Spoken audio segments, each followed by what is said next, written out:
प्रज्वल तुझं नाव आहे.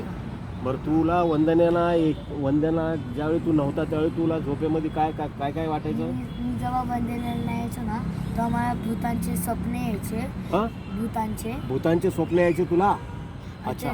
भूतांचे अजून ते भूत असं मला काय पण असं भीती वाटायची ना. हां. मग मी माझ्या मम्मीला पण सांगितलेलं. हां. मग मला कळलं इथं ते प्रार्थना होते ना. हां.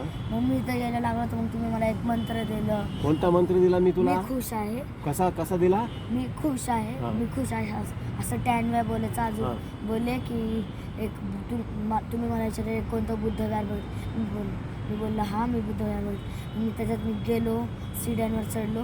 तथागतांना सांगितलं मला असं होते, मला असं नाही आलं पाहिजे. तथागत बोलले ठीक आहे. मग मला आजपासून असे स्वप्न नाही आहेत. तेव्हापासून तुला स्वप्न यायचं बंद झाले? येस रात्री बिंदास झोपतो तू आता? येस अजिबात कुठला भूत येत नाही तुझ्या स्वप्नामध्ये? Yes sir. रात्री तू मध्यरात्री उठायचा का? किती वेळ उठायचा मध्यरात्री? सर 2-3दा असं 2-3 वेळ मध्यरात्री तू उठायचा रात्रीतून? हां, ठीक आहे. आता तू उठतो का? मी खुश आहे म्हणल्यानंतर उठतो का मध्यरात्री? नाही उठत, म्हणजे निवांत झोपतोस.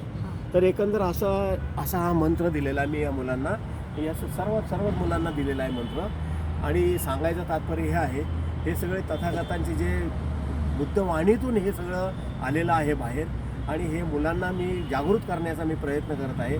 आणि इथं संस्कार वर्ग बुद्ध वाटिकेमध्ये भरवतो आहे. आता मी 1 तारखेपासून सुरुवात झालेली आहे.